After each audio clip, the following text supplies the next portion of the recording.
Yo, what up, everybody? What's going on? So, real quick, welcome to Marrio Esco Live. I'm your host, Marrio Esco. Alongside me is my good friend and co-host, Gil Vargas. That was a very weird Say what's up, my dude. No, I'm looking at the live. Oh, okay. What up with that? I guess that's my part. There you go. Here's some hand claps to go with that. We ain't got no special guest today, so I'm just putting that up in the front. So...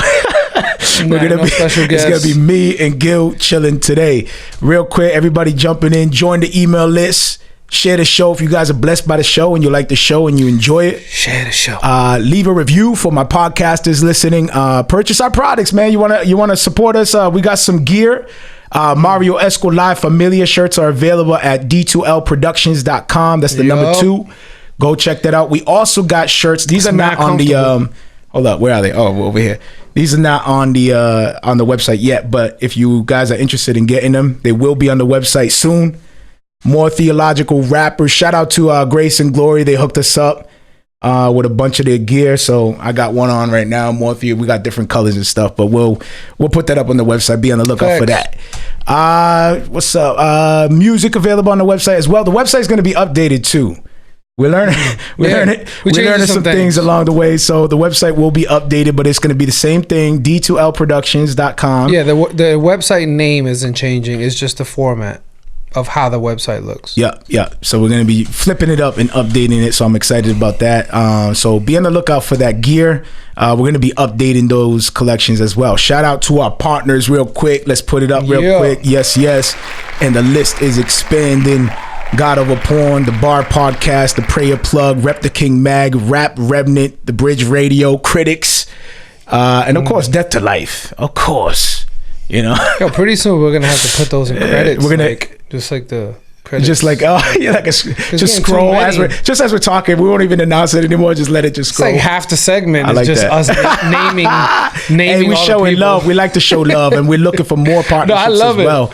So eventually we're just gonna have a list. It is what it is. It's family, man. And you're right. Yeah, I would love for it to get to that point. You know what I mean? Because it's about unity and building, and we're excited about it's gonna be dope. Those partnerships and what we have in plans with those partnerships. Yeah, doesn't stop just being partners, man. We got a lot of ideas, a lot of things that we want to accomplish with our partners. So it's gonna be dope. We can't wait.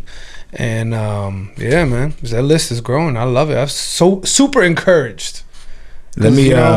Just having one, I was encouraged. So to have now, what is it, 6? We got more too. Listen, 7. If you guys are commenting in here, my bad. We're gonna do our best to follow the comments as well. Last week we had a little bit of issues with the Facebook feed. Hopefully this time around things are good. Either way, we have a backup recording. So if it is choppy on your end, you can always catch it on SoundCloud. You can check it on any podcast app catcher or anything like that. And we're always looking to expand those directories. The Bridge Radio too. So we're on the radio as well. So and we're partner up with another possible partnership with the radio as well, and TV possibly. We'll see. We'll see. We'll see. The plot thickens. I mean, you know what? At the end of the day, it's not about, bragging and boasting about, look at us. At the end of the day, it's about, being excited about partnerships. Yep.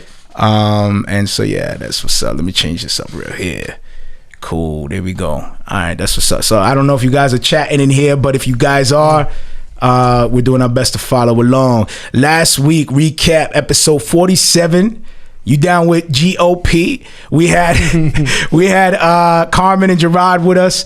Carmen and Gerard Miller of God Over Porn Ministries. They came through and they're one of our partners, obviously, and we're on their application as well. So shout out to them coming alongside believers who are struggling with that kind of with porn addiction. Yeah. Shout out to Gerard and Carmen in that area. I feel like I can't say Carmen. Yo, that was mad fun, man. I can't say Carmen no more. Carmen, if you listen, I'm sorry. It's Carmen. Yeah, that Whenever was mad I say fun. What's up to you, it's going to be like, what up, Carmen? Carmen. Gotta put that Spanish accent to it. It just doesn't feel right saying Carmen. I don't know what else we talked about, man. We had them for the first half of the show, and then I can't remember. You went off on a tangent like always. What tangent did I go off of that time? Your DIY artistry, activism. What? If that's even a word. Hold up. Break that down for me one more time. Your DIY, all for the artist. DIY. Yeah. Do it yourself, all for the artist.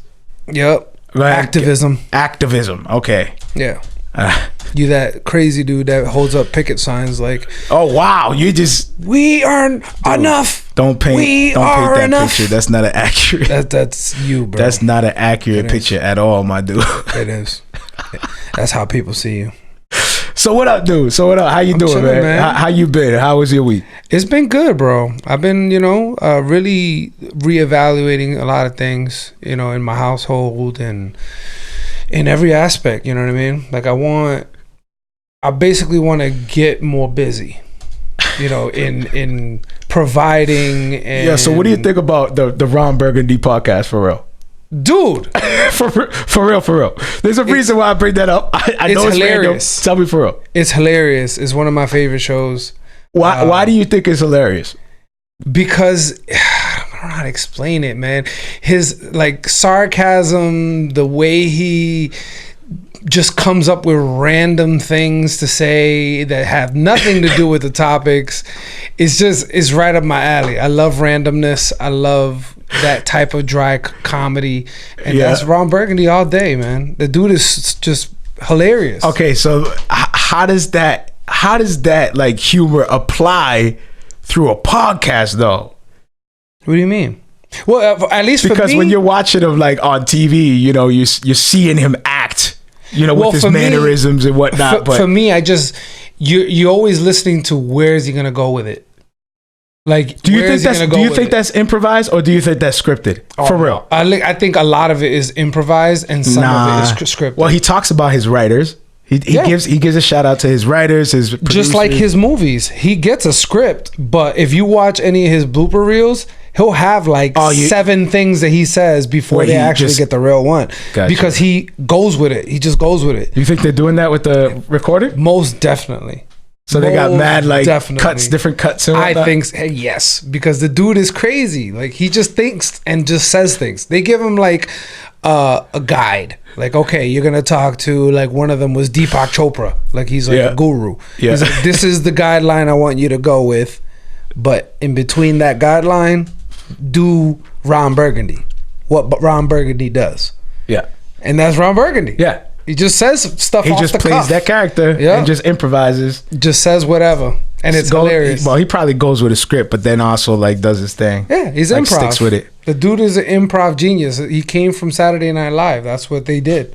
Well, if he's improving, that means the chick that's on the podcast with him is improving as well, and she should get just as equal credit. Yep, she's killing it too. She's probably an improv actor. There's actually improv actors out there. They probably looked for a good one who can handle his type of humor, and that's how she got the job. I guarantee it, because she's really quick with it. You see, Gil, she plays along with it. You see, Gil, when we first started, I was like, "Yo, how's your week?" And you started deep diving, and I knew that if I switch it up to a Ron Burgundy, something that you're interested in, boom, you'll gear up and you get excited, and you'll be like, I love that show, and I knew you would be like, and I just wanted to put a little fire in you, just let's wake you up a little bit. I would have been the same way talking about my week. I would have been the same way. Okay? All right, no, go ahead. Yeah. So tell me about you. So what do you like about? Are you listening to Ron Burgundy throughout your week?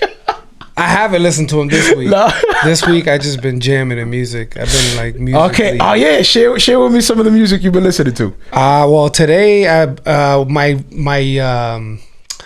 repertoire, I guess, consisted of Jamaican worship music. Dope. And it was fire. What made you go in that direction? Because I love reggae music. I love Jamaican, dance hall music. Some of it is not that great, but a lot of it I love, just the vibe, the stories, the things that they talk about, and when it's on the cleaner side, it's dope. It's I love it. I love the whole mood, the whole feel. So I just was like, yo, I wonder if there's Christian version of Jamaican music. Like a God-centered, and then I just I looked it up on iTunes, and there it was, and I listened to we should have shared some of that, bro. A whole list of worship songs we sing in church, but they put like a whole Jamaican vibe dope. to it. And it was fire, man. I listened to it all day today on my way here, and I was like, yo, this is fire. The only thing missing was some palm trees. Wow. Yo, forgive me for my and ignorance. a hammock. Do they have like biblically sound like solid churches down there? I don't know. I would think so. Like real talk, I'm not. You know, I don't know. I would think so. You know, I don't know for sure. I mean, like on the radar, like you know how we've talked about different. We know of different pastors. That like, I don't know of at all. If there is, forgive me. To my Jamaican brothers. Actually put the links. I want to see, man. That'd be dope. I haven't heard of like a you know, predominant. Dude, we should get one. Yo, we should get somebody like an artist from Jamaica, like a Christian artist from Jamaica, to jump on the show, bro. That would be so dope. I know one. Yeah? Yeah.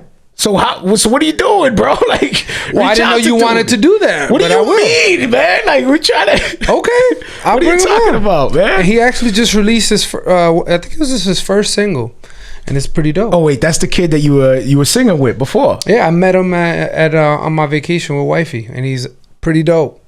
He's pretty dope. A lot of times people come up to you and they're like, yo, I sing. And you're like, oh, word. And when they sing, you're like, oh, it's not dope, but it's not bad. So you're like, I'm sure you don't respond like that right in front of them. Oh, like, no. You know, I've been like, yo, that's what's up. You know, keep working on that, man. It's dope. You know, I try to be polite, you don't but say, at least give them the truth. You don't say nothing. Like, yo, keep working on that. You just leave it up in the air like, hey. Just kind of walk out. The whole time I sound like I'm getting hurt. Hey. Dang. A could kind of be like, you know, you could it doesn't really apply to anything specific, right? It's just, hey. Woo. Yeah.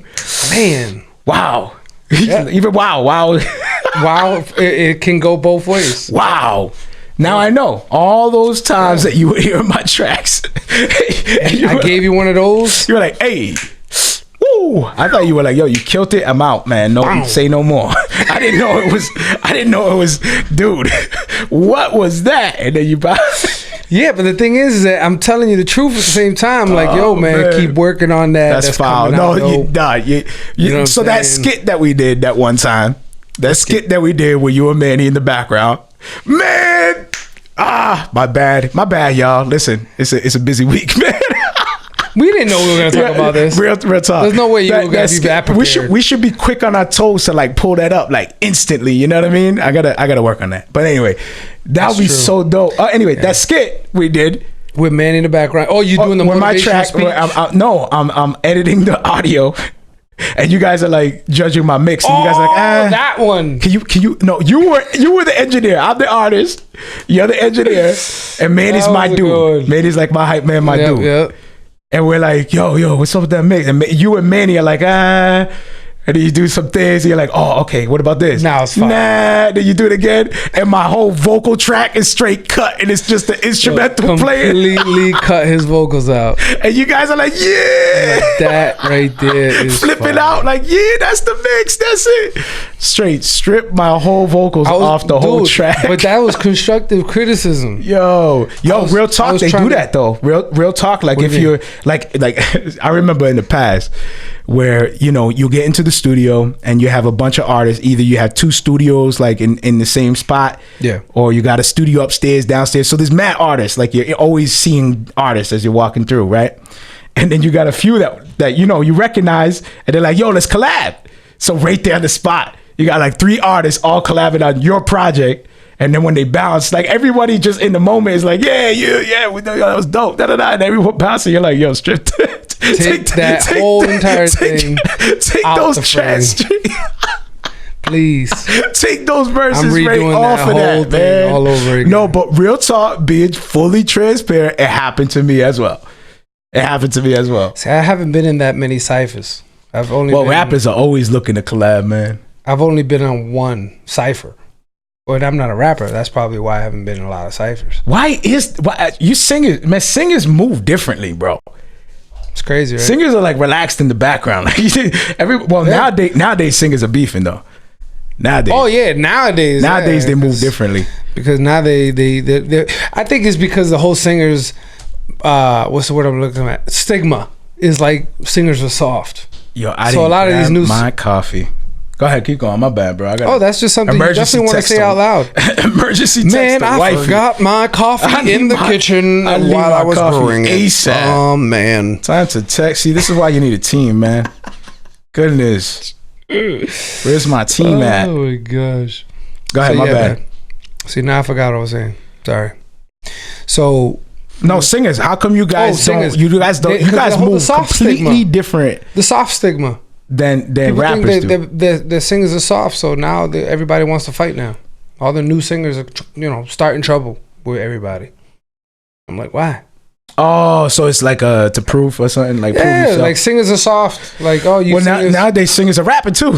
Look, that's what's up. Gracias. Agua en tu Thank you, cara. mama. And you got water. Oh my goodness. See, that's what's up. That is what's up. Bomb.com. Oh, The bomb. we have to cut the .com. ACs. It's getting hot up in here. Got no water. Thank you, wifey. Oh my God. Bomb. Cool. She's Talk to your me. Queen to be. Yo, so real talk. What we talking about, man? There's one thing I want to talk about. What do you want to talk Well, about, bro? I mean, right now. you A few wanna things talk we're gonna talk about. Tobe. one thing I want to talk Tobe. about. Everything else. How you pronounce his last name, Gil? Nwigwe. Nwigwe. Tobe Nwigwe. If I'm pronouncing that right. Christian That's hip- how is he- Google said that's probably. From my understanding, a Christian hip hop artist, Yep. right? And he was recognized by Erykah Badu. Mm-hmm. She went on stage with him or something like Yeah, that. yeah. She was on stage with him. And he also shared the stage with The Roots. The Roots. Who else was up there? He was in the show. He was in the concert yeah, and he was yeah. spitting with The Roots and Yeah. was it Black Thought? Mm-hmm. So I was thinking, is this dude like industry plant? that's my question. Is this dude like Well, define industry plant so those that don't know. so somebody who got the bag but they move like they don't? Somebody who has financial support, like funding and moving and pushing behind the scenes. Does it but- matter what the funding comes from? What do you mean? Like, does it have to be from a label or? Does it have to Yeah, be- like somebody who's already represented by a industry. Because by a- is like he a- an industry like a- plant if he has like an investor? Oh, okay. Well, this is a question before I researched. I'm just being transparent. I always had that in the back of my head. I'm like, yo, this dude, because for me personally, like from my point of view, he just came out of nowhere and was just releasing all these videos, and it was dope. He's a dope artist. Yeah, the artistically. videos are very like Artistically. quality videos. Yeah, and even the videos, even though they're like not super complex, like they're not like over the top with special effects or anything like that. Yeah. It's still so catchy because they move so simple. It's simplistic. Yeah. It's very artsy. Yeah, so it Very like catches you. You're not even looking at quality at that point. You're just like, what is going on? He'll do the whole video just You're standing still like, what's happening here? You know? hello, darkness, my old friend. The whole video is just him. He just goes in and then comes out. Yo, I don't know why. You gotta break up the silence a little bit. That's how he was, bro. The whole time he's just in still. Yo, facts. It's artsy. I like Very that. artsy. That's the way to describe it. He's very talented and it's catchy. Actually, we talked about this with Tyler the Creator's album that just dropped. Yep. And I don't want to segue yet, but that's We a did. good segue. Let's hold on to that. Yeah. Let me put that down. Let's hold on to that. Future segue, Mario. just Actually, this is segued. dope. This is dope. So this is just me and Gil chopping it up right now. Okay, this is dope. So that's what caught me. He's doing all these videos very differently, not like a high-end budget with all these actors and all this crazy complex script and all these crazy shots. Yeah. Nothing crazy. It looked like you could do everything that he did with a cell phone. Legit. Like it probably was with a phone. I don't know. But he made the most basic shots look mad dramatic. Like it'll go from his face, right, and then it'll go to his foot. But here's wiggling, and you're like, what the heck just happened? But it's so meaningful. He's just waving his feet. It was like, what is happening? Like Crisscrossing his feet. he's like, he's crip walking. and it's just a picture of his feet walking. Bro, you think? And I'm like, yo, this video is like crazy artsy. You said man. what? It's just, yeah, okay. You just go from the okay. I'm just anyway, saying. I see where you're going. Yeah, it's very different. Like you don't know what's gonna happen next. Like yo, well, put it this way. Your mind is not looking for you know how you watch certain music videos and you're looking for quality? You're like, you're analyzing, or like not even quality, but you're looking for sense. Like, this makes sense. Okay, I understand why he went here in the music video. Well, but when you see a song and then he's like in a field with people around him wearing blankets, and then in the next scene he's in a grocery store looking at an apple. They had one with this chick. All these chicks just dancing behind him, right? Because you know how he stands still. Yeah, he's just looking at the camera. He's doing the and they had all these chicks. Darkness, my old friend. Yeah. He's doing that pose. But he's spitting bars. He is. He's killing it. And he's straight. He's lip syncing like the song, like just mad still, just with it. Anyway, like he can't stand what he's doing at the moment. Right behind him, there's a chick that's not doing the dance, and she has a sign up and says, "I just couldn't do the dance that they're doing." That's awesome. Like, you know what I'm saying? Just like random stuff, just like that. Like, oh, we don't care. Dude, hold the sign up. We don't care. And you know what's? It's becoming more and more the trend to the more you can portray in a video that you don't care, the better the outcome. Like the more it's received. Okay, so this is where I'm going with it, right? So I see him doing these videos. To me, it's like there's nothing over complex. Yeah. Looks like it's with a cell phone, not quality wise. It's just the way I perceive it. I receive it through my phone. You know, I didn't see it on the big screen or nothing. Yeah. So for me, it's like, okay, you could have. It's no different from recording from like a phone. Like, not dissing the quality. It's just I'm not looking at it because it's super catchy. And he releases all these videos. And then for me, it's like shortly after this dude just comes out of nowhere, I see Erykah Badu on stage with him. And I'm like, wait a minute. Then I see him on tour. And I'm like, hold up a second. Then I see him on stage with The Roots and like Black Thought, spitting rhymes. I think it was Black Thought. Anyway, Google it. I think it is, yeah. And I'm like, yo, this dude is like on stage with these celebs and going on tour and doing all this stuff. So then make me think like, yo, this dude, is he an industry plant?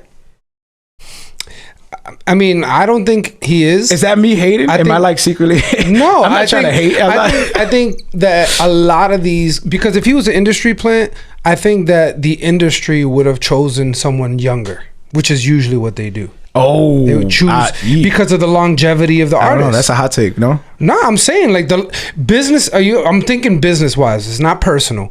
As a business, how you know he's not young, bro? How you know he's not like 27 or something? Oh, wait. Because they go way younger. Is that young to you? Hold up. Let's calculate. I'm usually talking like 19, 18, even 17. Younger, like 15. Well, they got to sign the contract. Yeah. So you they usually get their parents involved. They're trying to get the 18 real quick. Yeah, because it's flash a little bit of money. Yeah, less legalities, I guess, because they got. Do you remember when we almost got signed by one of those? By one of what? Yo, we were so ignorant. We met up at McDonald's. Oh my goodness. Yo, here, class. Real talk. Here, class. Where is it? They really try to with an official contract and everything. Yo, we thought we leveled up. Yo, if you don't get me a Happy Meal right now, this deal is fake. Bro, do you remember that? Yeah, I do. How old were we, bro? We were mad young. I want to say that's like when 16, 17. I can't like bring up some things, but yo, you see that? Okay, now let's look at that too. We were young. Mm-hmm. We were real young. We didn't have no managers. We had nothing. But we just got out of a contract with someone else. So that's why we were like, no. This was before? Yeah, this is before. Why do I feel like it was after? And we were like, no contracts. After that last experience, no contracts. Was it? I can't remember. I could have sworn it was after, because I remember our attitudes towards contracts was like, nope. You could be right. But anyway, that was just a side. That was crazy. All right, Toby. So I did my research on dude. And I don't think he's industry player. No. After I did my research, I was like, yo, this dude, like, I didn't know, like, man, no disrespect to this dude at all. But he was trying to, I guess he got a scholarship playing ball. He was trying to go pro. He got an injury shortly after, became a believer, and started a nonprofit organization Dope. Started speaking in front of a whole bunch of kids, and he was helping them with, telling his story, sharing his testimony, and telling them about purpose in your movement and in your life. So I'm just looking at this and I'm like, man, like here I am, like right off the back, like industry plant. And it just goes to show, like, this dude didn't even start off like, I think he was rapping, but he was like, he had other plans with other things. He's just playing the cards that are dealt him. Yeah. You know what I mean? It's like that analogy that people always say that when they see people successful, they just see the glacier above the water, but they don't see how big that glacier is underwater. Bro, plus you don't know. Built that up. Yeah, and plus you don't know. You know what I mean? You think the bullseye's right here, and then it's actually like way the opposite side. Like you had no idea. You trying to reach this goal, and then come to find out that's not even the goal that God intended for you. And he just totally sidetracks you. But somehow it just fits with the momentum of your life. Like every part of it fits. Like he's setting this path up. It's almost like that game where you're running and there's just like these blocks are like forming in front of you and you don't know where to go, left or right every now and then. If you think about it, God knows us better than anyone. So if he makes... Well, of course, he's sovereign, if he makes changes, then it's always going to be according to his will, obviously. I don't think it's according changes. To us, it's changes. To us, it's changing, but to him, the path is already set. Facts. I said that wrong. So yeah, so as he's navigating our lives and accomplishing his will. Facts. His will always also somewhat align with who he made us to be. So if we're musicians, if we're creatives, all these things. Okay, I'm about to bug you out. What's up? I'm about to bug you out. Okay, so we are currently living out our time, right? Yeah. God is timeless. Yep. Right? You know that concept of parallel universes? Oh my goodness. I'm not saying that concept, but you know how they say it's like different parts of time in your life? Yeah.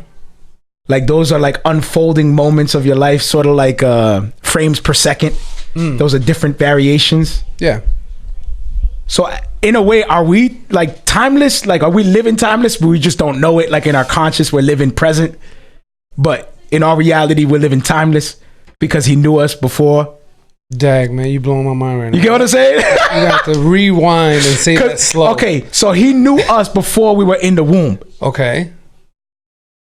Because he's timeless, he's everlasting, right? Yeah. Were we right then and there because he's timeless? He already had a personal, intimate relationship with us before he put us in the womb. He's timeless, so he already knew us from beginning to end. So my question is, are we already at the end? Dag, man. That's my question. Are we already at the end, but right now in our conscience, like we're living in the current? Can a theologian hop on right now? Did I unfold that right? Did I unfold that right? That's crazy, man. Ain't that crazy? He had a relationship with us before we even existed. Oh, well, that's facts. That's dope. Before you were in the womb. You heard DMX? Oh my God. No. You heard before DMX. I was in the womb. Before he was in the womb. You know what I mean? Before he was in the womb. Dude was cussing and everything. Just like giving the gospel like. Anyway, yeah. That's hilarious. Before you were in the womb, he knew you. I never met somebody other than you who could give the gospel so aggressively. Say something so positive, but feel like you have to put your hands up. All right, so Tobe, maybe he's not. I don't know. I don't know what that was about. I just wanted to talk about that. I just think that we never heard of him until now, but he's been obviously putting in work. He was just in Boston not too long ago, actually, with Mr. Mike Mack. Shout out to Mike Mack, holding down Boston. He is #1 Christian hip hop promoter in Boston, Bass. He has the church it's boy your boy. Clothing. It is. Yeah. He was on the show actually not too long ago. So shout out to Mike Mack. All love. He brought him out and he did a thing. But I like how this segues, man, right into Tyler the Creator and the whole beef with DJ Khaled. For those that aren't aware, DJ Khaled was pretty confident that he was going to hit #1 on the billboard. But here comes Tyler the Creator out of nowhere and takes #1 first week. Which is crazy because you would think somebody who put that much money into their marketing would have a shoe-in. Like, yo, that's gonna be number one. And according to them, they thought it was gonna be number one. Wow. Yo, and the thing is, like, the consumer, like, we can look at it different ways, you know what I mean? Like, but as the story unfolds, you start realizing, like, how tricky this stuff can be. So, like, with Tyler, the Creator, there's a lot of people that appreciate the album that he just dropped, and it's very artistic. Like, it's completely different. It's not chasing any kind of trend at all. It's kind of like some of the tracks you kind of like sit back like, yo, is this like... it was a very weird Did you hear some of it? I listened to the whole thing. You did? Yep. Okay, tell me, bro. Tell me your experience when you heard it. I'm glad you heard it, bro. Yo, tell me about it. Some of the songs, like, I'm listening... Did it not make sense somehow in the chaos? Like, towards the end, yeah, I'm like, okay, I see where it was. It's like a Kanye West feel. Yeah. It was, but the only thing, man, it's just me being a singer. Like, you know, like I guess because I'm a singer and he was, you know, trying to dabble in singing, I was paying attention to the imperfections that I know he was doing on purpose. But because I'm a singer and I like the cleanliness of a well sung track, it was hard for me to appreciate it more than, let's say, you. Because you're a rapper, so you can see it for what it is. Okay, so you're not rather than. So you're really trying to consume to just. You're a casual listener. I am. You're a casual. You're just like, just give me the vibe. Like, yeah, I don't. But when I do study, I study the genres that apply to me. Okay, yeah. You know, so I listen to Jamaican music. That's when you start analyzing actual music. Yeah, but because I'm nowhere near that type of style, like nowhere near it, I just listen to it for what it is. And because of my singer mentality, I'm trying to make sense of his notes, and I'm like, that don't fit there. And it's number one. And it's number one on the Billboard. It's crazy. Did you not hear the harmonies I told you about? That's like, what in the world is happening? Weird. Some of it was actually nice, but a lot of it was like, what is going on? Why? But it was people almost like it. It's crazy. Dude, you know what it was? It was number like one. If I can explain it to like painting. Yeah. It was that chaotic painting that people spend mad money for, where it's just all these splashes, and you look at it and you're not an art person. Yeah. So you're looking at this painting like, why are they paying $500,000? And that's what I mean. For like, this it's mess. Like, in every aspect of the genre and music and art and everything that's happening right now, it seems to be all falling under the I don't care vibe. Because you look at the clothes, you look at like the top clothes right now, and it's like broken down. Wait! Before I lose it, hold up. This is about to be a level up. Yep. Ooh. Before I lose it, I know what's going on. I got you.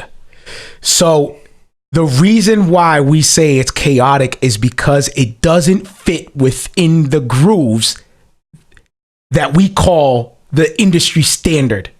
Okay. So our brains have automatically created these grooves that if you don't fit in these, it doesn't make sense commercial wise for the consumer. Yeah.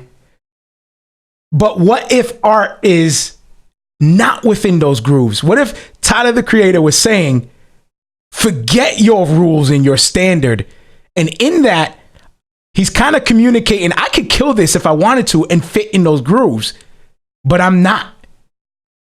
That's what I'm saying. So it's like, I don't care mentality. No, it's not even I rebel. It's not even. You know? It's not. I don't think it's. I don't care. I don't think it's. I'm gonna rebel. I think it's, why can't I express myself this way? I think that's what he's trying to communicate. Why can't I express myself like this? Why do I have to express myself within the grooves that you guys tell me I have to? I'm going to show y'all that art can be expressed in different ways and still be accepted by the culture as a mass. And bam, number one. Don't make sense because he doesn't fit into the grooves. Now, compare it with DJ Khaled's album. It fits perfectly within the grooves. It's very groovy. Every song it's groovy, man. It's groovy, man. You know what I mean? Album is groovy. Thank you. The audience, I love y'all. Y'all are special, man. I tell you, y'all those that are rocking at least. Yo, it's groovy, man. It's groovy. It is groovy. Yeah, yo, he plays by all the rules. He does. The only one that he was trying to manipulate was the behind the scenes. Yeah. Because he was doing package deals That's what I'm saying. He was like allegedly, really from what I've read and from what I've heard, because I'm not like industry, like I'm not trying to be like, yo, I know Khaled. No, absolutely not. From what I read, from what I heard, the dude was trying to do these package deals with some of the side hustles, like the concerts. You know, if you buy a ticket, boom, you get the album kind of deal. So anybody who buys a ticket without any intention of buying the album at all, he's trying to add that up as a sale. Yeah. Bam, that's a sale. That's an album sale, every ticket. He's bringing these monsters to this show. Of course, everybody's going to come for their favorite artist. There's like, you know, all these artists performing. Everybody's coming for theirs. And he's just counting the tickets toward the albums.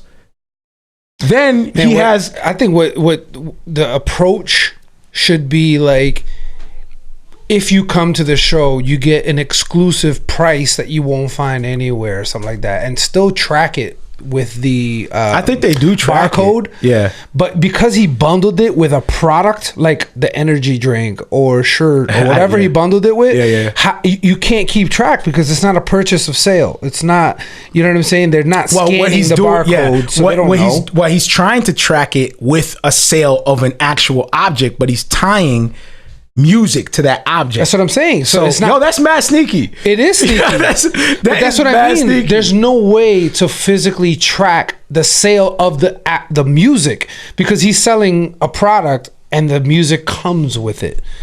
But if he would have did like, an exclusive price, so if the album, to buy it is $20, if you come to this concert, you get it for $10. 50% off only if you come to the concert, and they still buying it, so they're still going to be able to keep track through the barcode. Therefore, the billboards will get that. Well, info, it's not. It's just, and it would be accurate. Yeah, no, but they do have a way to track it. It's just there's no way to separate. Not according to billboard standards. Okay, yeah, true that. Okay, because they have systems. They're saying play within these systems. That's what I'm saying. You can't play. So in other words, you can't run your own track in a race over here, and say, "Oh, I won because these guys are in a track over here." Does that make sense, or I sound like an idiot? It doesn't make sense at all. But okay, I'm gonna shut up. Let's go to a track. Yeah. Speaking of track, let's go to a track. Analogy. Amazing analogy. So, in other words, I can't win at a different game and expect to win at that game too. Yeah, basically they told him you're in our house. He's one of those. You know what he is? He's one of those dudes that be doing side hustles in Monopoly. He's one of those dudes that be doing the side stuff. You can't be doing side hustles and just, give me that property. I'm just going to flip that property. And he's just hustling everybody, the one that don't know how to play really too well. And you're like, no. You can't be doing those little side hustles. What are you doing? Exactly. And then he got mad that the big corporations, because the real rules say wasn't following his new rules he wrote. Yo, he's the one who be dropping draw 2 on a draw 4, and now you got to draw 6. Like, how you don't make up these rules, bro? That's what happened, and that's why I was saying, like, somebody's drawing like 15 at some point. Like, wait a minute, and he's not the only person. Let's read these rules. There's been other people that try to do these same things and weren't happy with the outcome. Yeah, and he should have learned from those and just. Well, we don't know. I mean, we don't know. Maybe the label guaranteed some stuff. It's possible. Hey, interesting fact, they're both from the same label. That's even more crazy. There you go. And Tyler, the creator, I guess DJ Khaled said something about he put out his album pretty much the right way. Like, you could hear it everywhere. You could hear it on the radio. You could hear it in the clubs. You could hear it when you're driving it down the street. He didn't do no cryptic secret stuff where he like posted it and then deleted it like Tyler, the creator, did. Yeah. So he was more cryptic with his moves. Like, he didn't blast it the way DJ Khaled does. DJ Khaled is loud. He's loud. Super loud. When he opens his mouth, like... Artist tip, or even any business tip, if you're able to convey a slight sense of exclusivity for your consumer... Oh, there we go, gems. That is almost a guaranteed sale or at least attraction because everybody wants to feel special. Though. Everybody wants to feel special. So if you are like, if you subscribe to this email list, only you get content to this secret album playlist. People love stuff like that, especially if they're fans of you and they can get something that no one else can get. Yeah, exclusive. They're gonna do it. You gotta. And that's what Tyler was doing. He was like, "Oh, if you can go to this tweet, you can get the album today," and then he'll delete it, and then he'll go over here and be like, "All right, today." A few things. Hold on. Tyler the Creator has an army of people behind him that are planning and making sure success. You know, there's a reason. There's a reason why he's number one. The strategy's still the same. There's a reason why Tyler the Creator is number one, and there's a reason why DJ Khaled is number two. Yeah. But also, so you have to keep that in mind. They do have a big budget that will, you know, when he does something cryptic and secret, still millions of people know what's up. You know what I mean? Yeah. So you can do, but it is a good thing. It's a good strategy to have like exclusive content for your super fans or people that really rock with you, but also to be loud, but not, you know, not bothering people, not spamming everybody, but, you know, be creative with, you know, how you represent yourself, how you represent your brand, and be on it consistently, because as soon as you disappear, you know, that's when you fade out. And so you got to be responsible with it, because promoting and marketing is necessary, but then there are also dangers that come with that. So you got to make sure that, you know, you're guarded well. You know, try to build out a team for that. I know we had guests. Dan Rogers was here with his wifey. What was the wifey name? Oh, please don't Rachel. do this. Rachel. Thank you. Oh, forgive me, Rachel. And they were here. And Rachel actually handles his social media. Yep. And she also scouts for, you know, performance opportunities and things like that. Like, she actually scouts, you know, different churches and areas. Like, she's a beast. Yeah. So that's dope. And he was even talking about how he was struggling with some of the social media and keeping up with that. So it was dope that he was able to find, you know, to have his wife there to support him in that way. And if you don't have, you know, wifey around, you don't have a wife, you know, to find somebody to help you with that. You're somebody who believes in you, somebody who rocks with you, somebody who wants to help support. You can, you know, have them manage that as well, just different ways, because you do have to be guarded as you're promoting and marketing. I don't know why I deep dove on that. No, I gave that artist tip. You know what I'm saying? Cool. Oh yeah, that's what's up. And you segued. Cool. All right, let's get into this track here. This is Blessed by Gil Vargas. This is not on iTunes or anything like that, but if you do want a copy of it, Gil, can we send it out to people or what? Yeah, just hit us up. I'll tell you what, subscribe to the email list. Yeah. All right, subscribe to the email list. We'll send you that. And anybody in the email list right now, you're gonna get that. This is the Marrio Esco Live email list, not my music one. So my music people, if you haven't subscribed to the Marrio Esco Live, please do so. You'll see the link there, and we'll send you that track. Here it is. Bless.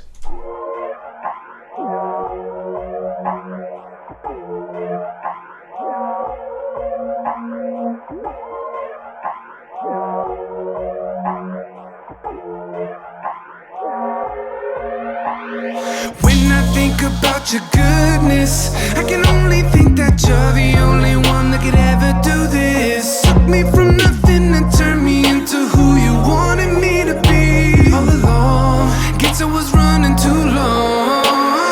Your grace and mercy, it was more than enough. Directing my path when the road got rough. I can never repay you. All I can say is thank you. Forever I praise you. You're my guardian angel. In spite of all my shortcomings, you keep giving me more. When others say no, you just go ahead and open up another door, revealing to me my purpose and what you put me here for. Something that I can't ignore anymore. I hear you calling, calling, calling, calling, but I'm busy falling, falling, falling, falling. But you're right there to pick me up. Everything I give is not enough. 'Cause you keep blessing me. We both know I don't deserve what I gave, but your love gave me a wife and a kid. You keep on blessing me, and for that only you I will live. You keep on blessing me. I'm gonna live for you, 'cause it's time for me.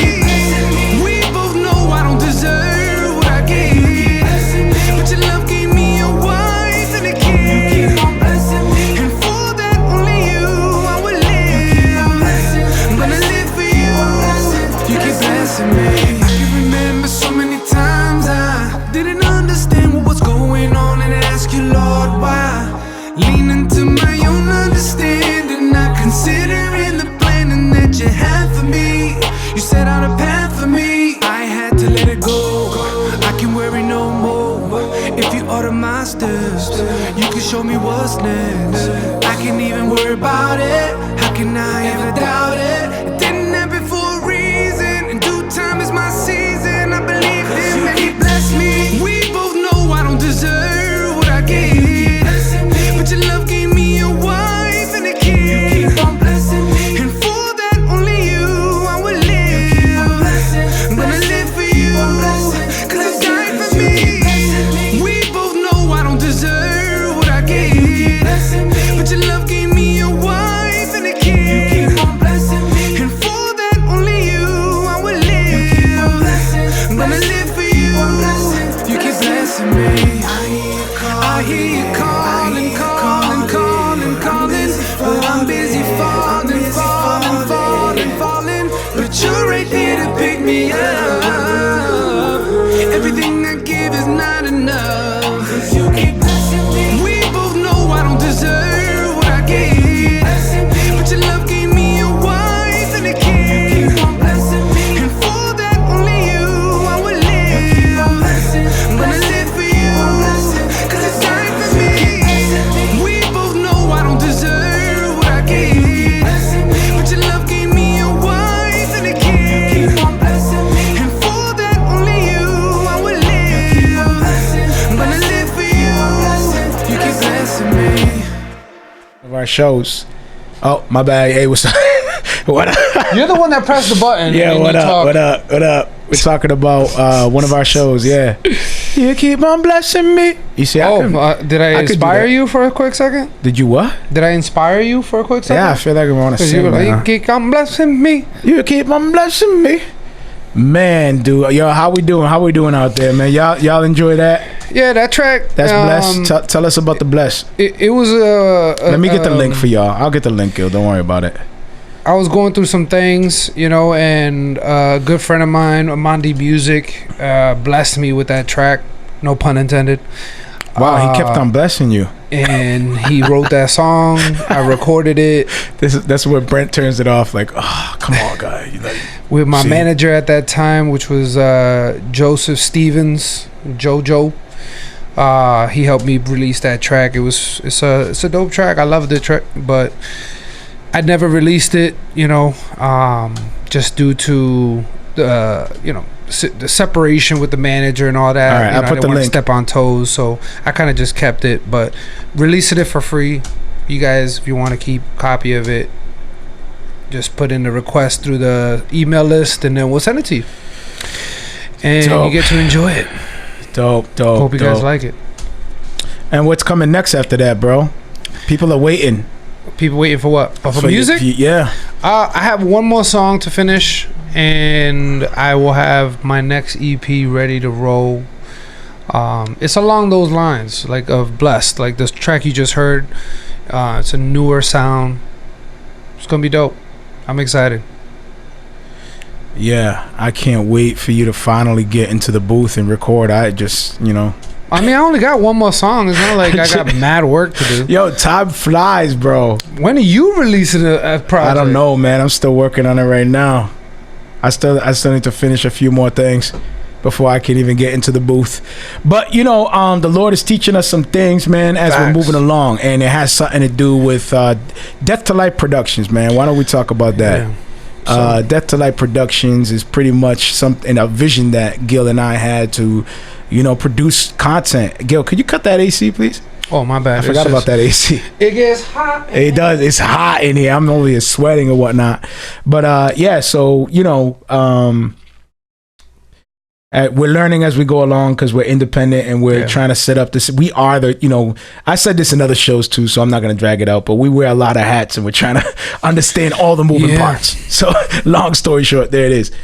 But yeah, Death to Life is something that we've been building for years now. Just our vision of what we want to do, in the future with everything. You know, this show, our music, just create Facts. a platform that glorifies God, and first and foremost, obviously, and also to help creatives, to help businesses, to help just anyone who wants to come alongside us.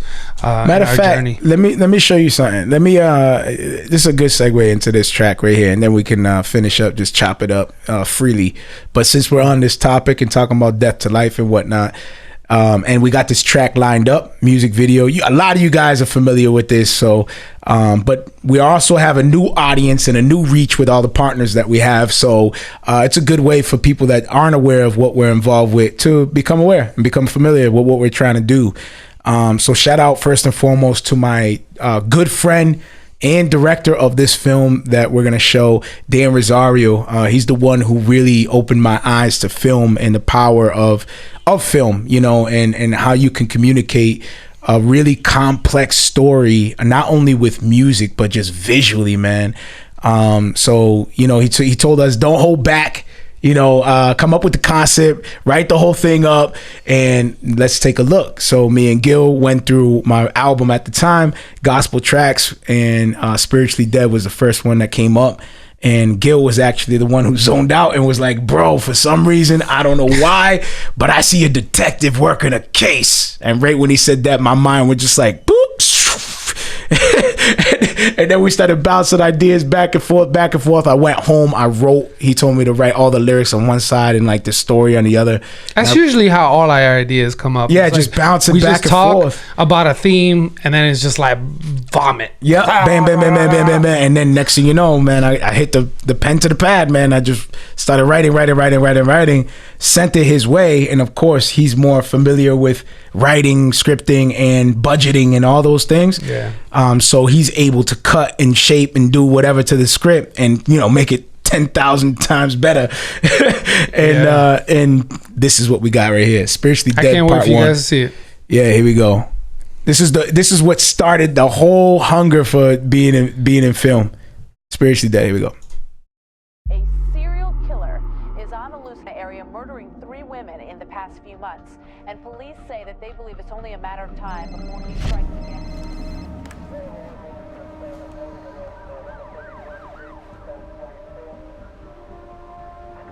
Nothing that he does makes sense. It's totally random. Every murder, every scene.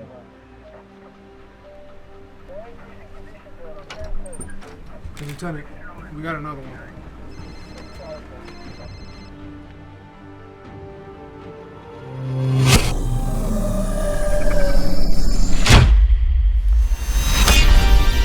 Spiritually you're dead.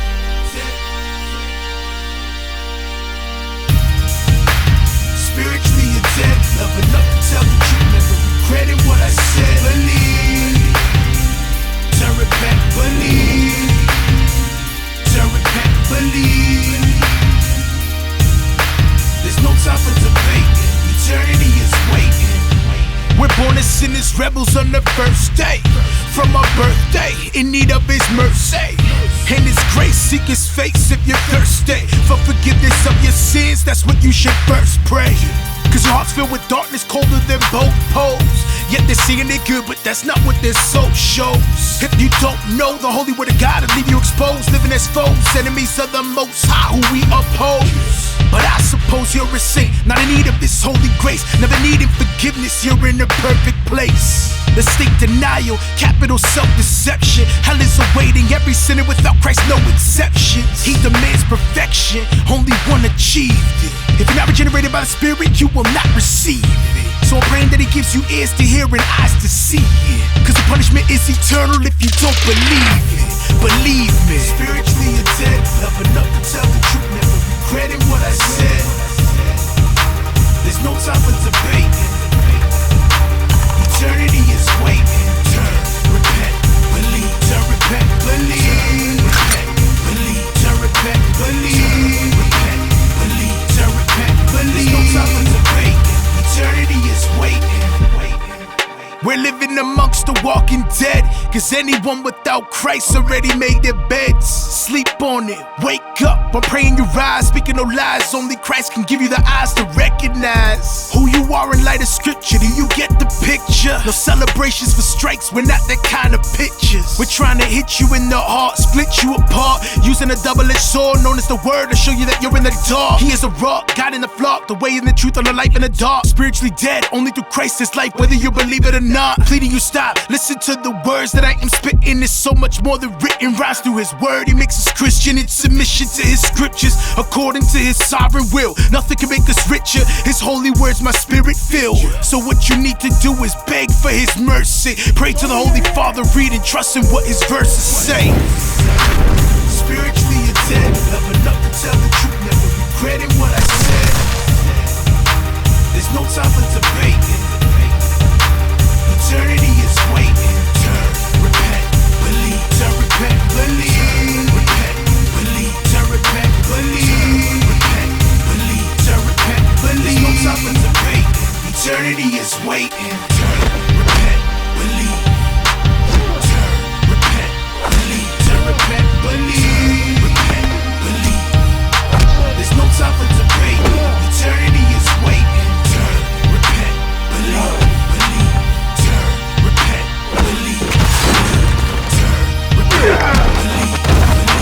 There's no time for debate. Eternity is waiting.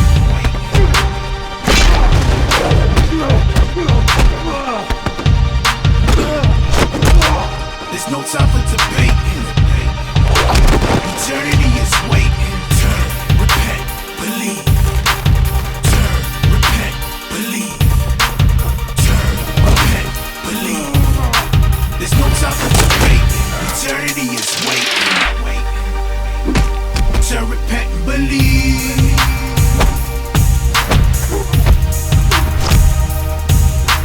There's no time for debate. Eternity is waiting. Turn, repent, believe. Turn, repent, believe. Turn, repent, believe. There's no time for debate. Eternity is waiting.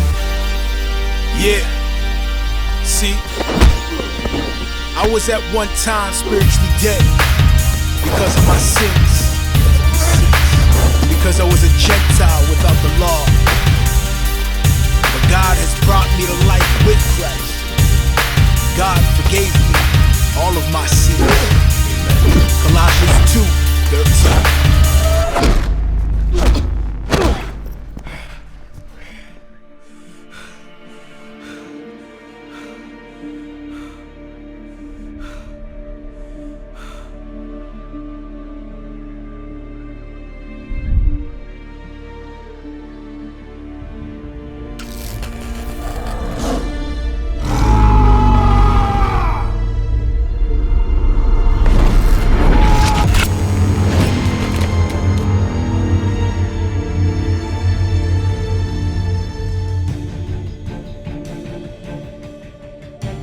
Cool. I think we can cut there.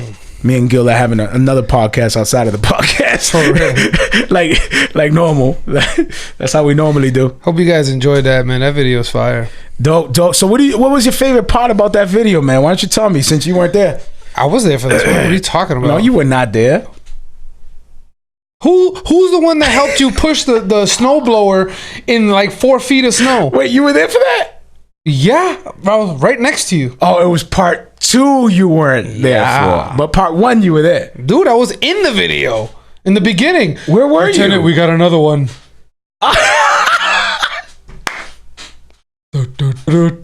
First of all, that is not the character that we developed for you. You were supposed to be exactly like how I did it. You were supposed to be like my right-hand man. Captain. And then Captain. Hold up. I'm in the can't chair. do it, Captain. I'm in this kind of chair. I don't have the power. I turn around in this chair. Why? This alien. Where's going? Why'd you bring us to Star Trek, bro? That's foul. Hello, Captain. Captain. I don't have the power. Hold up. Now, which one are you? What are you? What is the guy with the thing? I'm the nerdy dude. The nerdy dude that always goes. Data? What is his name? No, not Data. Dude, that's Star Wars, man. Oh, my bad. We just went to Star Trek, to Star Wars. Data's Star Trek. Oh, Data's to do with the Cyclop thing. Yeah. No, I thought Yes. Data was the pale guy who looked like Pee Wee Herman. Oh, you're right. I was The Pee Wee Herman robot. I wasn't the Pee Wee Herman. He was like, hey.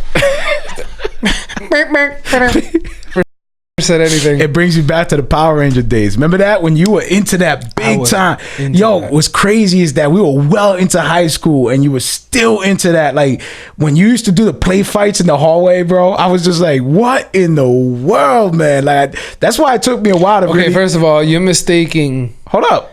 Power Rangers Hold up. Why you... and something that never happened. Why you intervening, bro? I never did karate. You gotta chops embrace your past, in high school. dude. You gotta embrace your past. No, in the hallway. I remember in the hallway. The only embarrassing thing I ever did was wear Heelys in the hallway. Oh, let's not go there again. That's the only thing I did that was embarrassing that I accept. It was Let's not go embarrassing, there but it again. is what it is. But I never did kung fu in the hallways. Sorry. No, I remember that you were doing like you did. Maybe I'm wrong. You were breakdancing maybe because it was like a capoeira move. You broke know how the No, I did Mara was a breakdance. breakdancer in high school. I did breakdance. Not me though. No, but what you did was like some sort of dance capoeira move. It was like A dance capoeira move.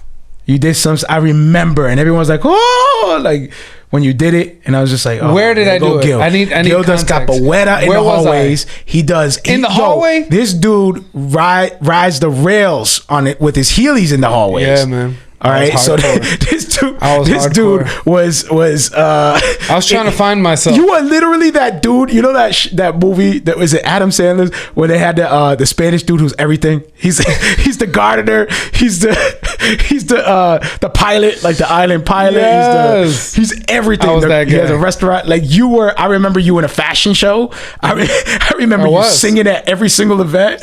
I remember you acting. So like, far, you're mentioning all things that are show business, and you know Showtime. Showtime. Well, Gil, we used to call you Mr. Showtime. Showtime. I remember that, bro. I live for the stage, man. I Wow. live for the stage. And now? I still live for the stage. Ooh, It's just I thought you were gonna be. I thought you were gonna be biblical with it. Remember, you're on a biblical platform. You know what I mean? And be When like, I say I live for the Christ. stage, means I live for love Christ. to be on the stage But and nah, do you live what for the I do. stage. I love to sing. I love to. You live do what for I the do. stage. You said it, bro. It's too late. What do you mean? There's nothing wrong with loving It's the too late. stage. Hold on. Is this the one? There it is. I'm dead. You live for the stage, man. Hey, I love to perform. All right. What's next on the doc, bro? So yeah, Introduce the next subject. And let's deep dive on the next subject. So Mr. Jon Stewart. Want to go into that? Go ahead. What happened with Jon Stewart? Jon Stewart went and addressed Congress over health care for the 9/11 first responders. Did you see it? I did see it. But during that whole thing, like, yo, he went hard, like super hard. I know. I did see it. And he actually teared up and everything. Yeah. It was crazy. It was legit. Super legit. It was definitely if it wasn't like that's like dude, like there was conviction behind what he was saying. Everything that he said was on point, you know. I felt like it was a respectful anger. It was righteous anger, I felt. Yeah. I mean, you know what I mean? This is not just for some, random, people that are sick. Like, these are people that arrived first responders to 9/11 Yeah. before anyone to help those in need, to help save lives. And to the result of that, they all ended up super sick. Some of them have cancer. Yeah. Some of them have some of them injuries. were there and still like dying. Like some of them are like really suffering to the point of death. And they're like talking And about taking away the healthcare fund that they're receiving to help them with, the chemo and any therapy or any of that stuff is going to be completely done away with. I think they said within the next 5 years or so.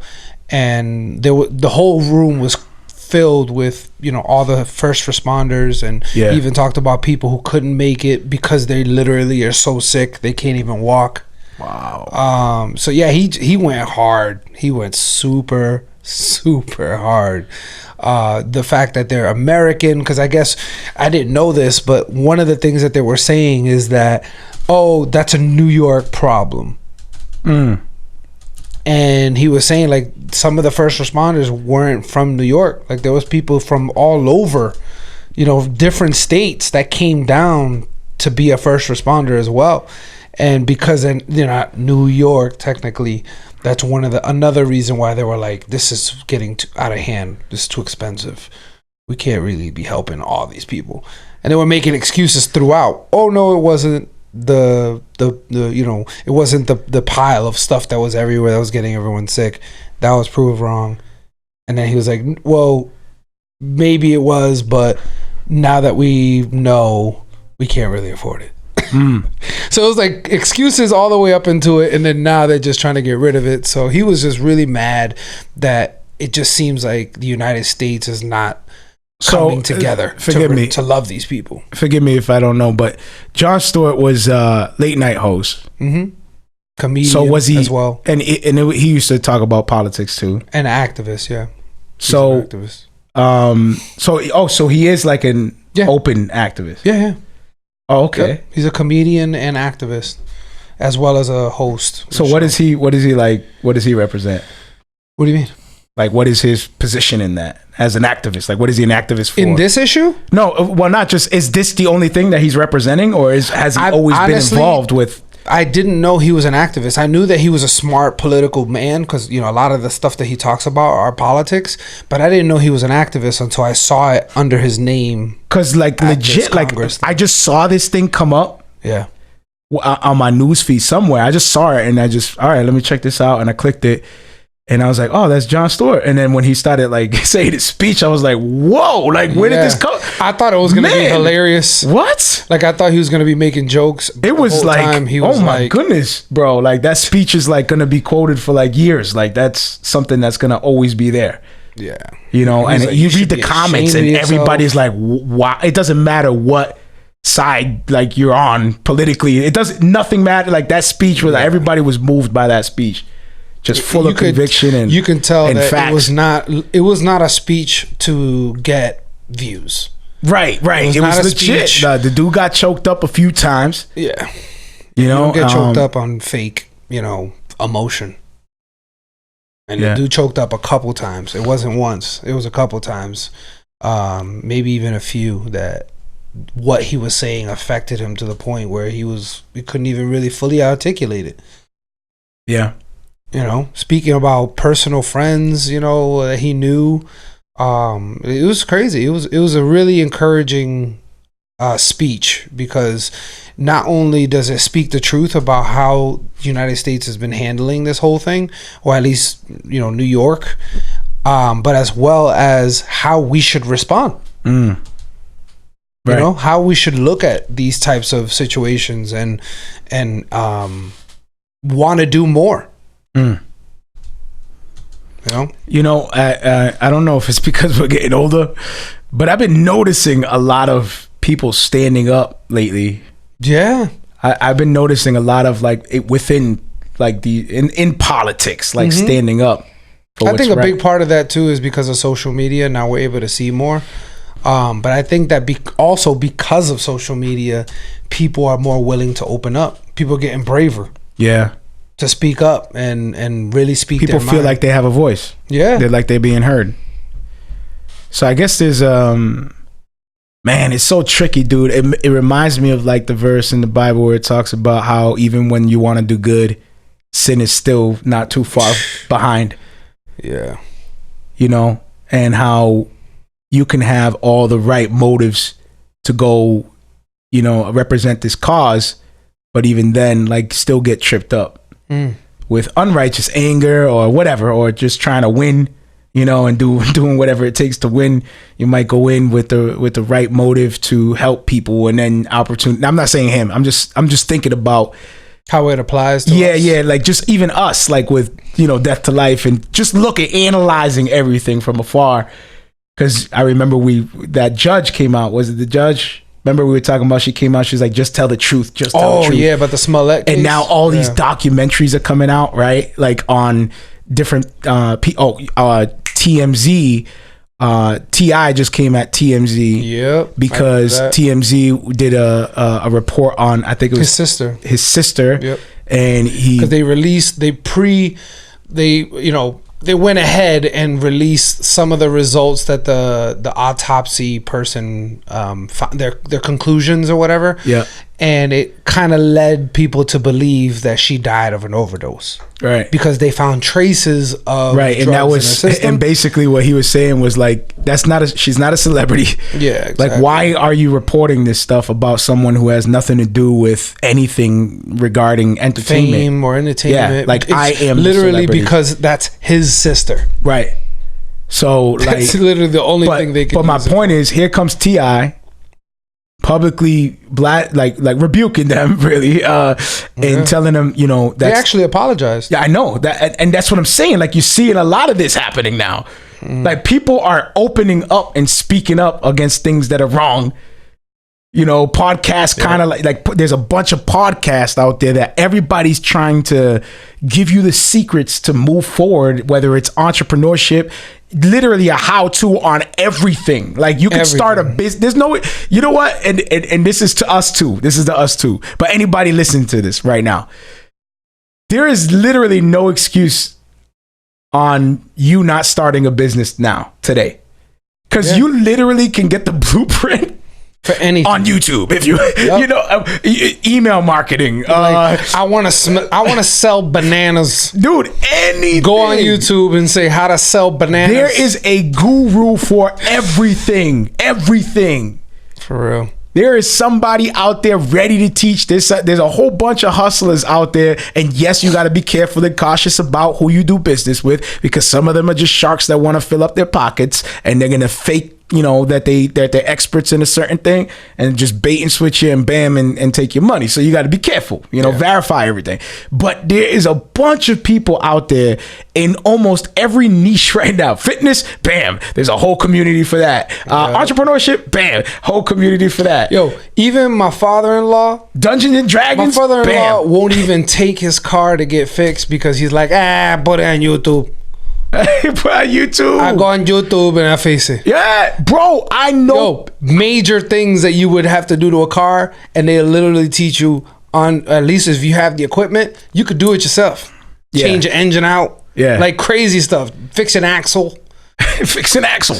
And yo, he'll look it up, the whole thing. He'll show me the video, and then he'll go in the garage and literally do it. Yeah. Step by step from a YouTube. Well, bro, I know 2 people personally that have like overnight become expert electricians, remodelers of like dudes doing additions to their houses, and from YouTube, just YouTubing, like redoing their ceilings and like what, like just expert realtors and remodelers. If there's not a YouTube video, there's an app for it. There's an app for that. No, legit. It's like there's no excuse right now, man. Everything I want to be a is successful there. singer. Oh, there's an app for that. But anyway, I don't know how we jumped to that. But what I'm saying is like there's a sense of, it's kind of both, dude. It's weird because you got a sense of moralism, like people are fighting for moralistic values and whatnot. But then you also got a sense of chaos, because it's kind of like these two things are riding the same wave together. Yeah, I got rights. We got rights. We're blessed because we got rights. But everybody's moving together with all their ideologies together. Like everybody's like, we all got, like, what are we supposed to do? Create like different islands for everybody. Like, here's your rights over here. Here's your. And that's the thing that got Jon Stewart so mad, is because if everybody has the same rights, you know what I'm saying, and we are to be a just and fair country, then these people should take priority. Because they risk their lives for other people, and now they have the possibility of being forgotten and left for dead, basically. Because he ended his argument with that. He's like, you guys can end this and know that people are going to die because you took this away. Yeah. Like, that's inevitable. Yeah. And that's crazy, man. Like, even people that literally risk their lives are being looked at like, man. And that, you know what? Sadly, that happens all the time, bro. It's not even just that. You think of like just veterans, bro, coming back, having all these issues and whatnot, and just most of them are, a lot of them are, you find them in the streets. Yeah. Like, it's sad, dude. It's sad. Pray for them, and pray for people like Jon Stewart. Like, pray for people that that are out there and bold enough to speak up, man. There's so many causes out there. It's overwhelming sometimes, but I'm happy that God puts in certain specific people's hearts certain battles that they know they're called to stay, because it's impossible for us to stand against everything out there. Like, you know what I'm saying? Like, and it takes serious guts to tell your government that they're being whack. Yeah, true. Like, he straight up told his government, like, y'all are being whack. Especially since nowadays, like, social media is the biggest form of us being heard, and now they have the power to just shut people up. Yep. Shut down your channel, shut down your page. Here you go, shut up. You ain't with us, you're against us, see you later, silence you. Or they'll stick you into this little group where now your voice is only heard within that little circle. Right. And they're out of it because they put you in that algorithm. Like anything that says this word. But you know what? He says a lot. You know what? I remember right here. I remember going back to Shadow. Okay, going back to Shadow, where Shadow was like, you go ahead, put me in that box, because God is the one, who puts me in that box. I don't care. God has the ability to get the message out there. Is pretty much what he's saying. And no matter what kind of algorithms they set, which is true, but at the same time, like when I was thinking about the algorithm thing and like educating us on how things actually work, which I still think is a fact. Like we should be educated on how things work. Yeah. Not knocking that. But wait. Let me finish. But at the same time, if God puts, let's say, Shadow in a box, and he's an influence in that box, well then praise God. Like be an influence in that box. Yeah. Like that's where he's supposed to be at. Yeah.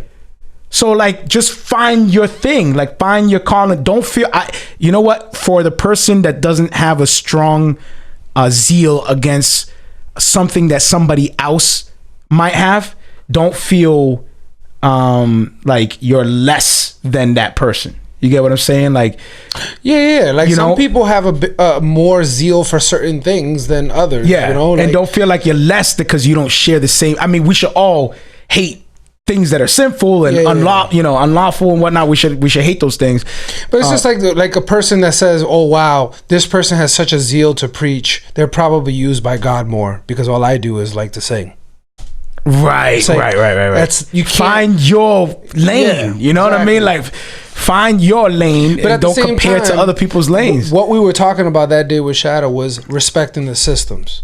So, for instance, if I am a evangelist and I'm going to go to China, where religion, and especially Christianity, is forbidden, it's smart for me to understand those systems that exist over there and what I'm allowed and what I'm not allowed to do, so that way I can be effective. Right. If I get right off the plane in China and go, Jesus is king and you all need to repent, I'm going to be arrested on the spot. And guess what? None of that, what I just said, is going to go further than the tarmac of the airport. So are you supposed to lie, like when you go in? Not lie. Like I'm just saying you have to respect the systems. If they don't want you broadcasting is it you being mad sneaky, like you're trying to infiltrate? Is it being sneaky? Yeah. Respecting the laws and using them you're trying to infiltrate accordingly? Like, I'm coming in here to dick. Hey, I'm gonna change all these people. I think it's honestly, I think it's like, be faithful where the calling's at, because some people have, and respect the systems that exist. I feel like, you know how they say go into all the world, and sometimes we're so selfish that we think going into all the world means outside of the United States specifically. Yo, just like when we had God Over Porn, and they were telling us all those things that they hear. Like, and some people are in such a bad situation that they actually have to advise them to call the cops. Right. That's here. Like, you know what I'm saying? That's here. Like, people going through some crazy stuff. Like, so that's another great point. Because they have Christians from other countries coming over here to share the gospel. Yo, real talk. We're getting preached to, bro. They're like, yo, that miracle. Yeah. That miracle is desolate in the Lord. So at this point, it's like everybody's traveling everywhere thinking we're on missions. Like we're crossing each other in planes. We're gonna preach over here. We're gonna preach over there. We got the people from China coming over here. Like, we're gonna preach. We gotta preach the word over there. Like, that's funny. I'm going to your country. Oh, okay. The gospel. We're sharing each other's addresses. Go here. All right. That's my aunt. Cool. Oh, Like it's just each person is going to their own house. It's like, I'm going to your house. Preach the gospel. It's like, that's crazy. I'm going to yours. I'm going right to your house, your address. Oh, that's funny. I'm going straight to your personal address. Let me just break it down for people that are watching and listening. Like, that's So you crazy. guys Look. can understand what this really means. Is your wife Catherine? Oh my good. Oh, I'm going over there to preach the gospel to your family. wow. Your family. Already believers. Crazy. No, but okay. You hear what I'm saying. Facts. The gospel's getting out there. The United States needs the gospel just as much as any other country. Just Facts. saying. Every day. Every day. Even, That's what I'm saying. even but knowing most of the time when you Even think of the knowing it. word evangelist or you think of the Dude, word it's so hard. missionary, you automatically be like, oh, they must be traveling the world. And it's like, dude, you could be a missionary here too. Facts. You just find the calling. find what you're drawn. Sometimes we can be stubborn, and we want to go, like, we really want to go this direction. Or I think sometimes they just want to make it sound spectacular. Like, it's too humble. Like, No, I'm saying like to your specific calling, like you might want to do something completely different and be like Jonah and run from that. Like, nah, I ain't doing that. I don't like that. I'm gonna go do this. oh, I And see what you're saying. And God is like, you ain't doing that. Like you I see what you're could saying. do that as long as you want. You could go kicking and punching and do whatever you want. Real. You're gonna do the call that I put in your life. Yeah. Real talk. There was a one point in time in my life where I thought I was going to be living in Cali for the rest of my life. For real. The more stubborn you are, In my mind, I was the more like- chiseled you get. And the God more, was like- the more difficult it is. Get back. But sometimes, you know what? It's all building character. You know what I mean? Trials and tribulations, all that stuff is to build character. Is to sharpen you for your calling, your purpose that God has designed for you in your life. And if you're a believer, I mean, you're going to keep getting right back up and keep marching forward. No matter what, Real. you're going to keep getting back up no matter how difficult it is. And that's, praise God for that, bro. Yo, and anybody out there struggling with that, because that's something that I think we all struggle at some point where we kind of question ourselves and our faith and whether we're believers or not. And if you're fighting constantly and you're like, humbling yourself and you're repenting, you know what I'm saying? Like, that is fruit of salvation, because an actual Christian, that's the behavior of a Christian. A person who's not a believer, not saved at all, will sin, continue to sin, love the sin, look for the sin. Yeah. You know what I'm Facts. saying? Relish in the sin. Facts. And not think anything of, I'm breaking a cardinal rule or I'm sinning or those are far from their thoughts. Completely away. But the fact that you're in pain of it and you know that you're wrong and you're seeking to change it, that's fruit in it of itself. The fact that you're questioning yourself. And it's gonna be hard. Yeah. And you know what? It's To be honest with you, it could be so much worse. like you know what I mean? Like, if we look at where we're at, honestly, and yes, there are challenges, so I'm not trying to downplay it at all or anybody's difficulty or anything like that, but there are places that are legit, like there's nothing, you know what I mean? Like, there's no support. There's nothing available. There's no one you can reach out to, and you think of people who starve, families that are starving and whatnot, and it gets real serious and real deep real fast. Yeah. You know what I mean? And when you think of that, that's a reality. That's just a fact. Like, I'm not trying to make it a serious thing right now. We bug out and everything, but it's a fact. It's a reality. So it is. we And just need to keep that in mind. Even like anyone listening right now, even within your circle, there is someone who is suffering. In your circle right now, there is a person that is suffering. It could be minor, it could be major, it could be in between, but there's people suffering all around you. And I think it's our duty as Christians to make sure that we're aware of that, especially within our circle. You're not Superman or Superwoman where you're going to know every single trials and tribulations and struggles, but we shouldn't get so caught up in our own bubbles that we don't know what's going on within our crew or our circle. And also, I think we should also take responsibility. Speaking of ourselves as well, like, you know what I mean? Like, just take responsibility of our own inner communities. Yeah. So as you learn and as you develop and as we learn and as we develop, it's all about speaking those facts out there and making it accessible to people and helping each other out by communicating those things. Yeah. You know, a lot of people will be like, "Oh, how you doing?" and they automatically say, "I'm fine." I would challenge you that when somebody asks you that, literally give them one thing that you want them to pray for. This is like becoming like the coach. Is this like the coaching podcast? It's like, no, I'm just saying. I think it would be like life coach. That's the name of the episode. You know why I'm saying this, bro? Life coach. You know why I'm saying this? Because it brings out the realness in your relationships. Because if every single time I come to you and I'm like, "Yo, Mario, how you doing?" and you're like, "I'm cool, man, I'm chilling." The life coach. How am I supposed to pray for you? How am I supposed to, like, you know, come alongside you? How am I supposed to, like, be my brother's keeper, like the Bible tells us, if every single time we're telling each other that we're good, we're coasting, we're chilling? Man, just take a look at the culture around us. Ain't nobody good chilling. Like, that's what I'm saying. Ain't nobody good. Take a look around, man. Everybody's struggling, bro. And it's not paradise. We ain't in paradise. Like, and it's never gonna change. We understand it's fallen. We understand it's corrupt. We understand, like, there's corruption. There's always gonna be like who. I understand, like, being joyful. Like, I get that. The ultimate joy, knowing that everything's just, you know, temporary, and what awaits can't be stolen, can't be destroyed, you know, is forever eternal. Like, knowing that truth, it's like, it's all good. But even while you're here in the current moment, you struggle with some things, and while we're here, there's gonna be struggle. That's just real. While we're here, we can't be like, "Yo, we're living in paradise now." I understand being strong in our faith. I'm just saying, like, I don't think that's to you know, we're to respond that way by living our best life now. This is heaven. Yeah. I think, you know, having joy and letting nothing rob you of your joy is just a healthy understanding of what awaits, and that this is temporary. We was talking about this the other day. Remember when we was talking about how in the Bible the community put all their resources together so that way everyone was good. Yeah. So, like, that example, the reason why I'm bringing that up. Is that capitalism, by the way? Capitalism? No, because that means capitalism is like when one person. But that's the church, though, so that don't function. So I'm trying to think of the arguments. Well, that's different. That's the church. No, we don't because run this is what I'm saying. The reason why I'm mentioning this. Can you be a capitalist in a church?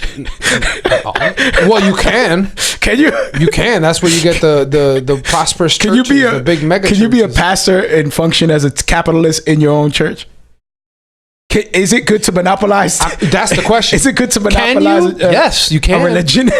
Should you? Is a whole nother question. Can you monopolize a religion? But the reason why I'm bringing this is because why did that come up is because they were telling each other that they're struggling. That's the only way that came out. Nobody came up with the idea collectively and said, "Hey guys, we all should just sell our stuff. I think and put it all together and help each other." I think I'm onto something. What do you want? So, how we are to take the relationships that we are supposed to have given to us through scripture is expected from believer to believer, but not expected in the way, I guess, like opening up, like treating each other as Christians. Like, that's what I'm saying. And then the world is expected to be a certain way. Like, what do we, you know how they say, like, what do you expect? It's expected to be against, you know, Antichrist, the spirit of Antichrist against all things Christian, including the way we conduct ourselves as far as, like, you know, we're not suing each other. You know what I mean? Like, we reconcile. You know what I mean? We leave our offering at the altar and we make sure we have peace with one another. You know what I mean? Like, so I guess, is it an expectation? I guess the struggle or the disconnect is the expectation of being treated biblically by the systems of the world. Is that what's confusing people? Like, when you talk about social justice, social injustice and stuff like that, is that the missing piece? Like, I don't know what is causing. I was trying to think, like, is it the expectation of you're supposed to be, this is the way it's supposed to be, but in the Bible it's giving us the formula for Christian within Christian community, and we're expecting that same kind of treatment from the worldly system? Is that the missing link here? I don't know. Is that what it is? I'm just saying that. You know what I mean? Like, I'm just trying to figure it out. I feel like that there seems to be a disconnect in how a church should be a community. What up, Cyrano? ¿Qué te pasa? Oh, he always comes on late because of his time. I know. My bad, bro. We'll hang a little bit for you, my dude. I wish, man. We'll hang a little bit for you, my dude.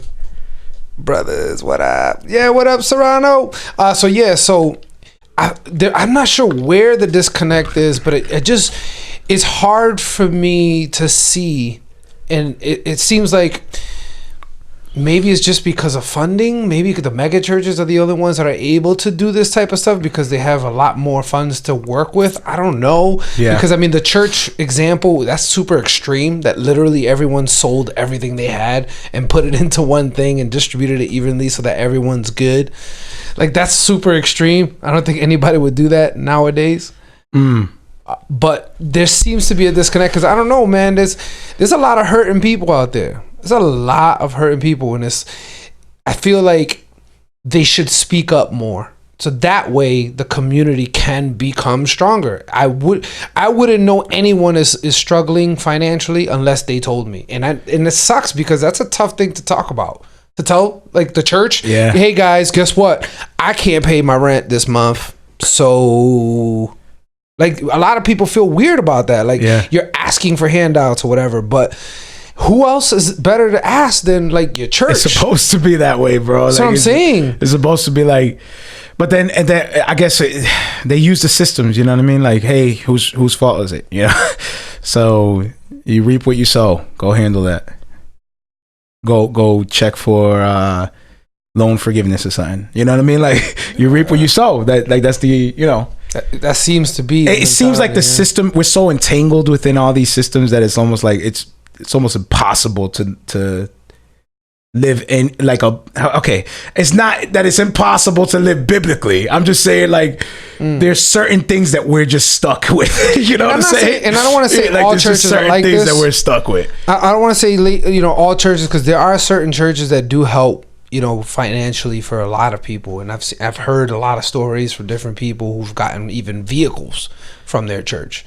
Facts. But you don't hear it a lot. You know what I mean? It's very few in between where you hear these types of testimonies where people are being able to be helped.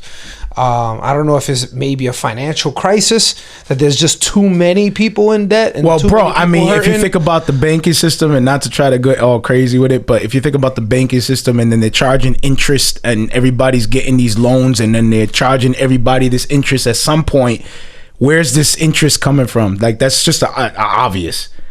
Like if you think about how much money is actually being loaned out, calculate all that money being loaned out, and then calculate all the interest on top of that debt. Where is that coming from? Where's the interest coming from? At some point, you mean like, where is it going? Because it's coming from our pockets. No, I know, but I mean, I know it's coming from our pockets. But if you overcharge for this, and we're all like as a whole in debt, where's that interest that you expect to be paid? Where is that generating from? If everybody's in debt, all these businesses are in debt and owe interest on top of their debt. Is that like magically coming out? Like, what is that ever going to get paid? It's like, it's like this illusion. It's like, because you know what I'm saying? The interest is what makes it more expensive. So that way you have to pay more times or more than what you're actually owed. That's the only way. And a lot of people don't even have that kind of money. So yeah, it's a vicious cycle. A lot of people end up. It's not even like, dude, it's not even like about a cycle. It's about it's a scam. Yeah. It's not a cycle. It's a scam. You cannot charge interest over all this debt with nothing to put on top of that. You gotta find more gold. you gotta go and like dig some more gold somewhere or find oil somewhere, dude. Like, facts. You need to, at that point, it's like you're paying out more than you're getting income. Sorry, I'm not a financial guru. You know what I'm saying? Like, at some point, it's like fake money has to be made somehow to compensate. I'm just saying, it's a reality. It is. I bet you if we crunch the numbers, we would be like, how is this happening? How is this happening?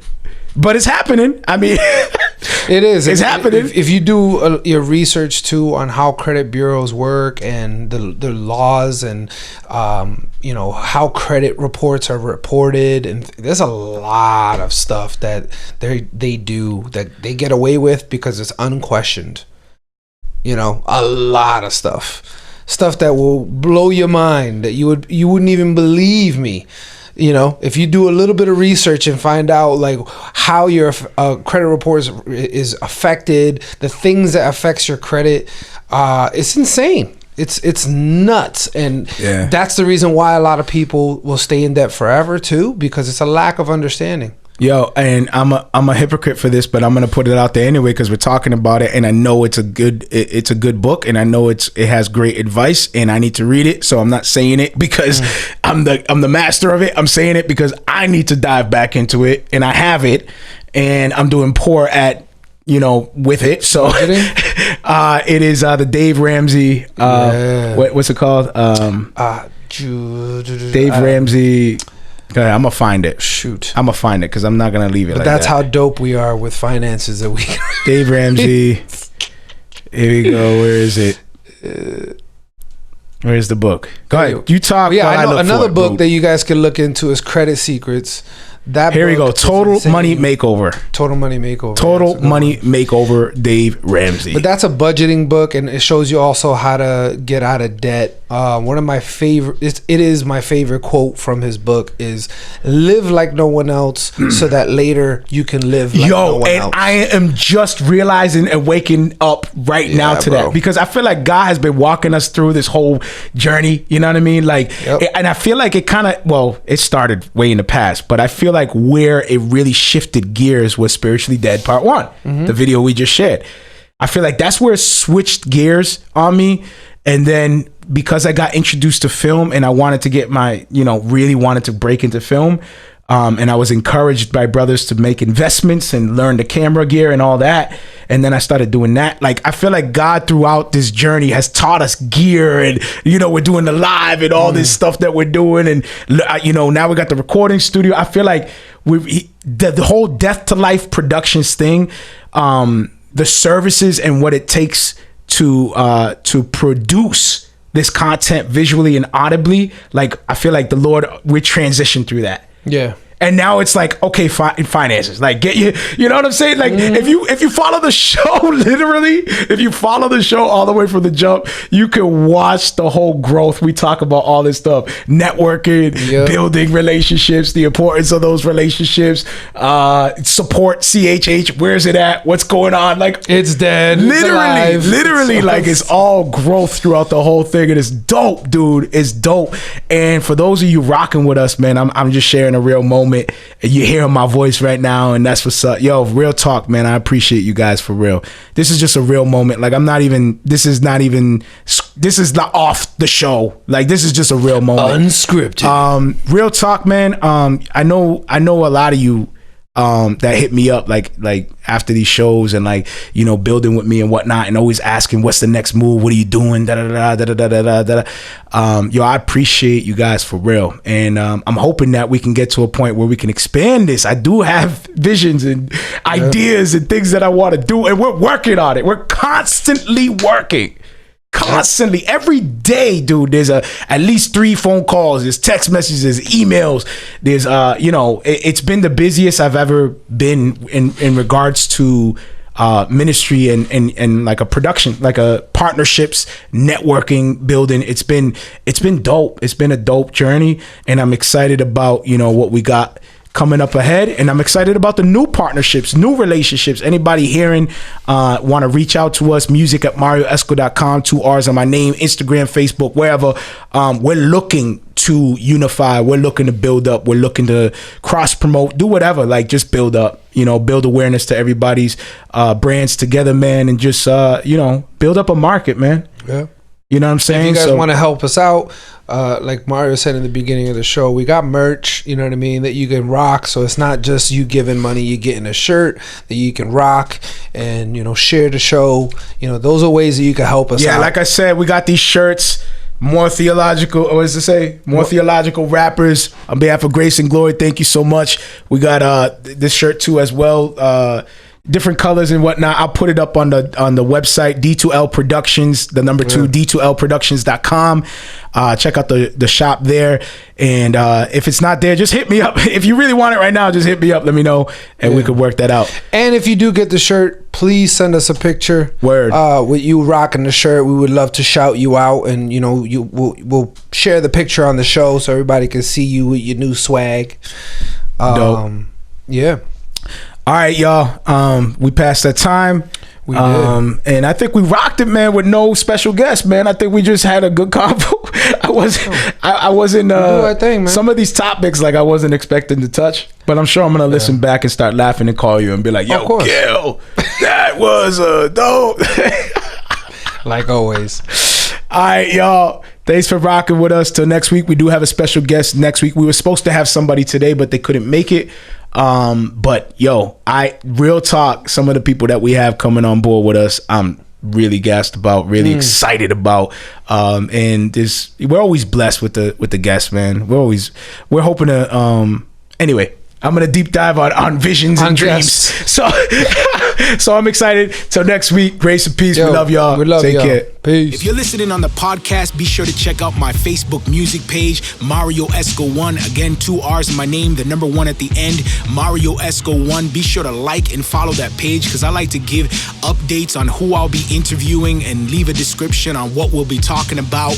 And I also like the real-time one-on-one back and forth interaction. If you don't have the time to join us on Facebook Live, be sure to check out my podcast. It's called Marrio Esco Live, 2 R's in my name. Again, you'll see the white silhouette of myself with the cross underneath. Be sure to subscribe to that and follow the link as well to whatever podcast you're using or however you're receiving the podcast, and leave us a review. We love to hear feedback. You can also hit me up at music@marrioesco.com and just hit me up with some feedback and ways that we can improve the show or the things that you like and enjoy. Any type of feedback will be highly appreciated. Grace and peace.